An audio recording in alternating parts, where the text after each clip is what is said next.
Hello mga kawangis, welcome back to my vlog. Ito yung part 2 ng ating pamamasyal sa Asakusa. Ito na yung kanilang entrance. Ang ganda ng entrance ng mga kawangis. At bago tayo pumasok doon sa pinaka-main ng temple, at dito muna tayo at may gagawin tayo at magpapausok tayo dito. Kumbaga sa atin mga kawangis sa Philippine Incense.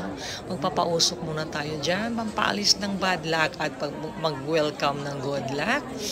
At dito tayo mga kawangis, nagpa-video ako dyan kay ate para maalis naman yung ating mga bad luck dyan. At welcome sa good luck.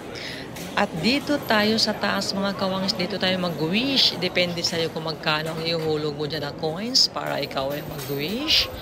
At mag-wish ka kung anong gusto mo sa buhay, makamit sa buhay. At dito namang mga kawangis, pagkatapos mo mag-wish dyan at makikita mo na dyan yung pinakamagandang view kasi pinakamataas ito mga kawangis. Nandito tayo sa pinakamataas, makikita mo dyan pinakamagandang view.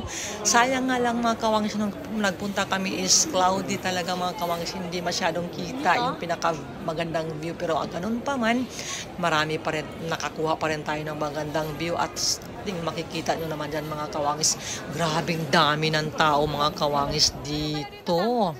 At kung hindi cloudy yan mga kawangis, napakaganda, super ganda ng view dito banda mga kawangis dahil makikita nyo naman napakaganda yung kanilang dyan, tower. At gusto ko din dito, ito yung pasyalan dito mga kawangis habang pagkatapos nyo dyan mag-wish. At dito tayo nga yung mga bilihan dito sa kabilang kanto dito, sa kabilang kanto ng mga souvenirs din mga kawangis, mga pagkain, andyan na lahat. Habang naglalakad kayo papunta doon sa pinaka-temple, ito yung lakaran nyo mga kawangis, mahaba ang lakaran nyo dyan papunta hanggang makapunta kayo doon sa pag-wish. At dito talaga makikita nyo dyan na marami din talaga nakakimono mga kawangis para mga remembrance na magpapipicture dito sa pinaka-famous na Asakusa Shrine mga kawangis. Ganda talaga dito mga kawangis. Ito yung famous nila, ito yung kanilang billboard dyan, kung anong dito pinaka map dito sa loob ng temple mga kawangis.